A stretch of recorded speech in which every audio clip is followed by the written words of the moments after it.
11월 11일 목요일 하나님께서 저희에게 주신 말씀은 욥기 22장 1절부터 20절까지의 말씀입니다. 대만 사람 엘리바스가 대답하여 이르되 사람이 어찌 하나님께 유익하겠느냐? 지혜로운 자가 자기에게 유익할 따름이니라. 내가 의로운들 전능자에게 무슨 기쁨이 있겠으며 내 행위가 온전한들 그에게 무슨 이익이 되겠느냐? 하나님이 너를 책망하시며 너를 신문하심이 너의 경건함 때문이냐? 내 악이 크지 아니하냐? 내 죄악이 끝이 없느니라. 까닭없이 형제를 볼모로 잡으며 헐벗은 자의 의복을 벗기며 목마른 자에게 물을 마시게 하지 아니하며 줄인 자에게 음식을 주지 아니하였구나. 권세 있는 자는 토지를 얻고 존귀한 자는 거기에서 사는구나. 너는 과부를 빈손으로 돌려보내며 고아의 팔을 꺾는구나. 그러므로 올무들이 너를 둘러있고 두려움이 갑자기 너를 엄습하며 어둠이 너로 하여금 보지 못하게 하고 홍수가 너를 덮느니라. 하나님은 높은 하늘에 계시지 아니하냐? 보라, 우두머리 별이 얼마나 높은가? 그러나 내 말은 하나님이 무엇을 아시며 흑암 중에서 어찌 심판하실 수 있으랴? 빽빽한 구름이 그를 가린즉 그가 보지 못하고 둥근 하늘을 거니실 뿐이라 하는구나. 내가 악인이 밟던 옛적 길을 지키려느냐? 그들은 때가 이르기 전에 끊겨버렸고 그들의 터는 강물로 말미암아 함몰되었느니라. 그들이 하나님께 말하기를 우리를 떠나소서 하며 또 말하기를 전능자가 우리를 위하여 무엇을 하실 수 있으랴 하였으나 하나님이 좋은 것으로 그들의 집에 채우셨느니라. 악인의 계획은 나에게서 머니라. 의인은 보고 기뻐하고 죄 없는 자는 그들을 비웃기를 우리의 원수가 망하였고 그들의 남은 것을 불이 삼켰느니라 하리라. 아멘. 오늘 본문 욥기 22장은 대만 사람 엘리바스의 세 번째 발언의 내용을 담고 있습니다. 이 엘리바스의 마지막 발언인데요. 욥의 친구들이 욥과 변론을 하면서 세 번을 이야기를 합니다. 물론 엘리바스하고 빌닷은 세 번 이야기하고 소발은 두 번만 이야기를 하는데요. 이제 엘리바스가 이야기하는 마지막 발언의 내용이 오늘 본문 안에 있습니다. 엘리바스는 첫 번째 발언에서 욥에게 점잖게 훈계를 했습니다. 그러면서 회개를 권했는데요. 그러나 욥이 권면을 받아들이지 않자 두 번째 발언에서는 조금 격앙된 말투로 악인의 심판을 이야기하면서 욥을 염두에 두고 악인에 대한 저주를 선언했습니다. 이제 세 번째 발언에서는 자신의 생각을 거침없이 말하는데 욥의 의로움이 하나님께 어떤 유익도 없다고 단언하면서 하나님이 욥을 책망하고 신문하시고 고난을 주신 이유는 그의 죄악 때문이라고 확실하게 이야기를 합니다. 엘리바스는 욥의 악이 크고 죄악이 끝이 없다면서 질책을 하는데 그 내용이 오늘 본문 안에 쭉 나오고 있습니다. 1절부터 3절 말씀을 보시면 대만 사람 엘리바스가 대답하여 이르되 사람이 어찌 하나님께 유익하겠느냐? 지혜로운 자도 자기에게 유익할 따름이니라. 내가 의로운들 전능자에게 무슨 기쁨이 있겠으며 내 행위가 온전한들 그에게 무슨 이익이 되겠느냐? 엘리바스는 사람의 행동이 하나님께 유익이 되는 것이 아니라 그 자신에게 유익이 될 뿐이다 라고 이야기를 합니다. 이런 주장은 다른 관점에서 보면 악인이 악을 행한다고 해서도 하나님께 어떠한 해도 입히지 못한다고 볼 수 있는 건데요. 결국 선을 행하든 악을 행하든 그것은 그 누구를 위한 것이 아니라 자신을 위한 것이기에 그 행위에 대한 판단도 자신이 받아야 된다는 이야기를 하는 거죠. 따라서 하나님이 욥을 심판한다고 해서 하나님께 이익이 되지 않는다는 겁니다. 이를 통해서 엘리바스가 지금 말하려고 하는 것은 욥이 당하는 고난의 원인이 하나님이 아니라 욥 자신에게 있다라는 말을 하려고 하는 거죠. 설마 하나님이 욥이 의로운데도 고난을 주시겠냐는 거죠. 욥이 고난을 받는 것은 악을 행했기 때문이다 라고 이야기를 합니다.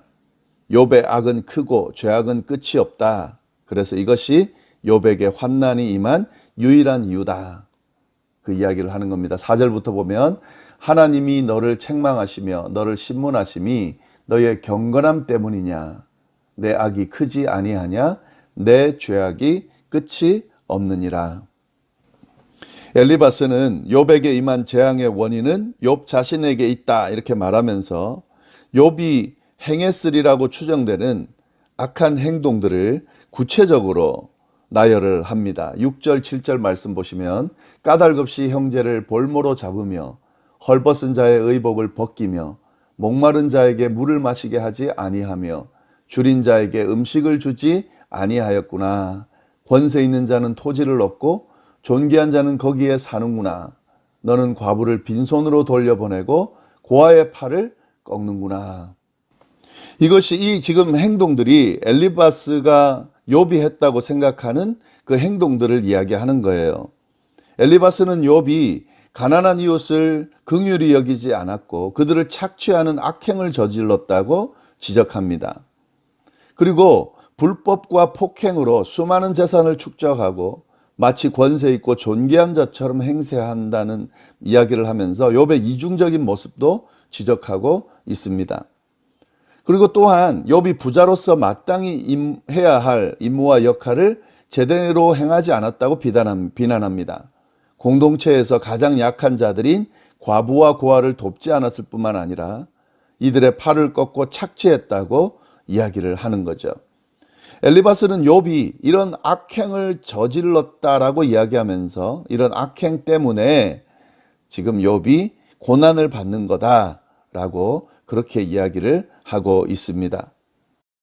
10절 11절 말씀도 있죠. 그러므로 올무들이 너를 둘러있고 두려움이 갑자기 너를 엄습하며 어둠이 너로 하여금 보지 못하게 하고 홍수가 너를 덮느니라. 앞에 있는 그 악행, 그 행한 일들 때문에 그런 결과를 받을 수밖에 없다라고 이야기하는 거죠. 근데 여기서 우리가 한 가지 좀 잘 주목해 봐야 될 것은요. 지금 이 욥이 행한 악행이라고 하는 그 내용들은 엘리바스가 본 적이 없는 내용들이에요. 그리고 욥의 의로움에 대해서는 주변 사람들이 다 알고 있고 친구들도 사실 알고 있는 내용이에요. 그러니까 욥이 이렇게 의롭지 않은 행동들, 형제를 볼모로 잡고 헐벗은 자의 을목을 벗기고 했던 이런 행동들을 엘리바스가 사실 본 적이 없고 그렇지 않았다는 걸 아는 거예요. 그런데 욥이 지금 죄 때문에 고난을 받는다. 그래서 욥은 지금 하나님 앞에 범죄한 것이 분명하다라고 단정하고 있다 보니까 있지도 않은 일을 마치 있는 것처럼 지금 이야기하고 있는 거죠. 지금 자기가 직접 보거나 들은 것도 없는 내용을 확신에 차서 이야기를 하고 있는 거죠. 이게 되게 무섭습니다. 선입견, 또 단정하고 이야기하는 것, 그리고 감정적으로 격해서 이야기할 때 이런 과장의 내용들을 있지도 않은 이야기를 있는 것처럼 또 작은 이야기를 부풀려서 그렇게 이야기하는 그런 경우가 많이 있어요. 지금 엘리바스가 그렇게 하고 있다는 거죠. 지금 엘리바스는 뭔가 착각하고 있습니다. 지금 하나님이나 된 것처럼 욥을 단정하고 단죄하고 정죄하면서 있지도 않은 이야기를 막 이야기하면서 자기가 확실하게 본 적도 없는 확실하지도 않은 이야기를 가지고 단정하면서 이야기를 펼쳐나가고 있다 하는 거죠. 이래서 이 부분이 아무리 엘리바스가 하는 이야기에 지혜로운 이야기들이 또 옳은 이야기들이 있다 할지라도 옳다고 말할 수 없는 이유가 여기에 있는 거죠. 엘리바스는 이제 계속 이야기를 이어갑니다. 12절 하나님은 높은 하늘에 계시지 아니하냐 보라 우두머리 별이 얼마나 높은가. 그러나 내 말은 하나님이 무엇을 하시며 흑암 중에서 어찌 심판을 하실 수 있으랴 빽빽한 구름이 그를 가린즉 그가 보지 못하고 둥근 하늘을 거니실 뿐이라 하는구나. 엘리바스는 하나님이 별보다 높은 곳에 계셔서 세상을 다스리신다 이렇게 말하면서요. 이 말을 하는 이유는 욥이 그렇지 않다라고 이야기한 것에 대해서 반론을 제기하는 거죠. 욥은 21장에서 뭐라고 이야기했냐면 13절 이야기를 했어요. 하나님이 흑암 중에 계시고 빽빽한 구름이 그를 보리지 못하니까 이 세상을 이렇게 제대로 다스리지 못한다. 세상에 대해서 잘 알지 못한다라고 말했는데 엘리바스는 이 욥의 말에 대해서 잘못됐다라고 하는 이야기를 이야기하면서 하나님은 높은 곳에 계시면서 세상 모두를 다스리고 있다. 이렇게 지금 이야기를 펼쳐 나가는 거죠. 하나님께서 보시지 못하고 있다라고 하는 욥의 이런 주장은 엘리바스가 보기에는 핑계에 지나지 않습니다. 높은 곳에서 세상을 내려다보시며 모든 것을 주관하시는 하나님은 실수하지 않는 분이기 때문에 욥이 하는 말은 잘못됐다는 거죠. 욥이 하나님의 능력과 섭리를 부정하는 것은 악인들의 주장과 다르지 않다고 지금 엘리바스가 이야기하고 있어요. 욥은 악인들이 가는 길을 지금 가고 있고 계속해서 그 길을 간다면 악인이 당하는 심판을 똑같이 당할 것이다. 결국엔 죽음을 맞이할 것이다 라고 이야기를 합니다. 15절 16절이 그 내용이에요. 내가 악인이 밟던 옛적 길을 지키려느냐. 그들은 때가 이르기 전에 끊겨버렸고 그들의 터는 강물로 말미암아 함몰 되었느니라. 욥이 그 길로 가고 있다라고 지금 지적하면서 한탄하고 있는 거죠. 엘리바스는 또 욥이 했던 21장에 했던 욥의 말을 인용하면서 그 말에 대해서 또 반론을 이야기하는데요. 17절 보시면 그들이 하나님께 말하기를 우리를 떠나소서 하며 또 말하기를 전능자가 우리를 위하여 무엇을 하실 수 있으라 하였으나 하나님이 좋은 것으로 그들의 집에 채우셨느니라. 악인의 계획은 나에게서 머니라.